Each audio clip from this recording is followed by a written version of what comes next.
I recently did a video on clothes I don't think are worth spending a lot of money on. It sparked a lot of discussion, which I really appreciate, so thank you if you commented on it. It made me realise though that I should definitely take a look at the other side of things and talk about items that are worth spending the extra money on. It's important to note though, just like the other video, these are only my opinions. This isn't a catch-all video because you might still find super cheap items that are great quality and then super expensive items that are really poor quality. The most important thing really is that we all just buy and wear what we want, but I'm always open to having my mind changed, so feel free to let me know if you don't agree with this video.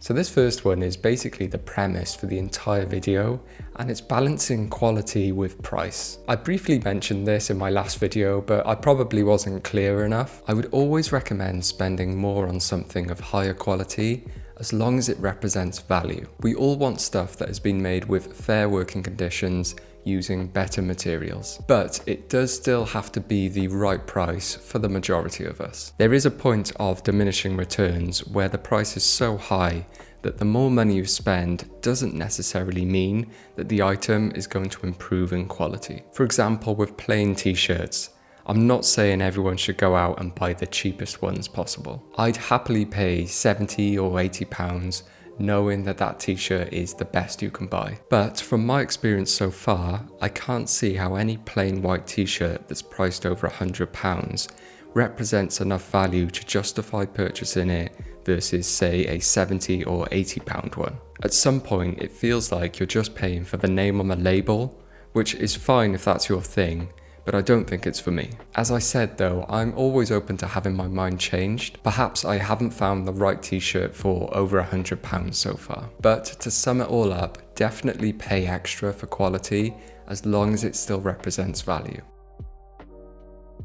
Next up, in my opinion, boots are well worth the investment over cheaper alternatives. I'd consider myself a bit of an enthusiast when it comes to boots. I don't have a lot of them, but I do have some pricier ones that I've invested in, and I'm always admiring other people's collections. In my experience, the price you pay for boots almost always reflects how long they're gonna last. This is because of the quality of materials that are usually used on premium boots. Whether it's leather or canvas, the more expensive boots will often use heavy duty versions, which makes them long lasting. It's also the case that these heavier duty materials are much more comfortable to wear than cheaper imitations. For example, the Andemil Mr boots that I picked up are made of calf skin that's really thick and robust, but also very supple and comfortable. When I compare them to my Doc Martens, the difference is staggering. I always recommend Doc Martens because I do really like them, but they're about as cheap as I would go with boots, even though they're not actually that cheap these days,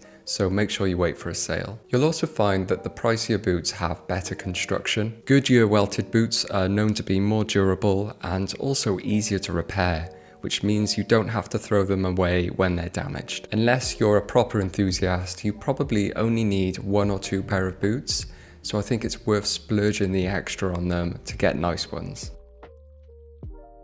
Next, I think it's worth spending a bit extra on denim jeans. There's a noticeable difference even at the lower price points. For example, a £30 pair of jeans is going to be a lot nicer than a £15 pair. Even my jeans from Uniqlo and Weekday are miles better than the cheaper ones from ASOS or Primark. And then when you start to step up even further to things like salvage made denim, they become even better. This is because you start to see more luxury materials like Japanese cotton. All the hardware such as buttons and zips take a huge step up in quality. This alone is worth paying more for in my eyes. Cheap, nasty zippers and buttons are a nightmare to deal with. They're hard to do up, get stuck all the time, and often break, which makes the jeans unwearable. You'll also notice that more expensive denim tends to be thicker and heavier in weight. This of course makes them more durable, meaning they will last longer. And due to how long quality denim lasts, it starts to develop beautiful fade-in that make it personal to you, the wearer. I also find that pricier denim has a much nicer fit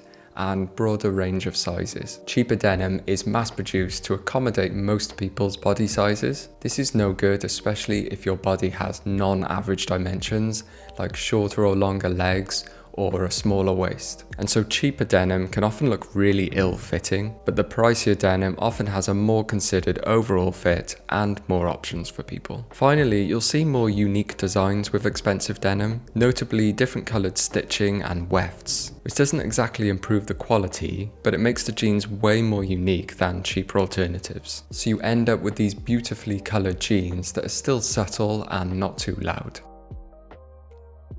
The next thing you shouldn't cheap out on are leather jackets. If you could only pick one material to buy properly, make it leather. Leather has the biggest and most obvious difference in quality when you compare cheaper versus expensive versions. In my experience, inexpensive leather is always thin and flimsy, which gives me no confidence in it lasting long. It's often over-processed as well, so it's a weird, unnatural colour and looks kind of plasticky. It usually doesn't even smell of leather either, which is half the experience. Cheap leather jackets always use rubbish hardware as well. So just like cheap denim jeans, these zippers and buttons are nasty and unreliable. I recently spent a decent wedge on a leather jacket, a couple of £100, which isn't exactly cheap. And even though I liked the look of it, the overall quality was just terrible, so I sent it back. Another consideration is that you often don't know where cheaper leather is coming from, so there are all sorts of potential implications there. So if you're in the market for a leather jacket, I would highly recommend looking somewhere reputable. And don't feel bad about spending a bit more on it, because you'll likely be wearing it for years to come. Alternatively, second-hand or vintage leather jackets are a great budget option. You can get some seriously high quality jackets for not a lot of money. Vintage ones are my favourite because you know the leather is going to be soft and broken in. Plus, the fact that these old jackets have lasted so long is a testament to their build quality. Last up is a bit of a sentimental one, but it pretty much trumps everything else I've talked about in this video. And that is to spend more money on things you are passionate about. Forget everything I've said in this video. If you're truly passionate about something and are guaranteed to wear it for years to come, then you should buy it even if the cost is higher. Cheaper imitations just won't do, and you'll spend the whole time wishing you had bought the thing you actually wanted. I've done this before, buying a cheaper imitation, and I ended up buying the thing I actually wanted a few months later anyway. So I ended up with two versions of the same thing, one of which I didn't like, so I just ended up wasting my money. I always say to put that item in your basket and leave it there overnight.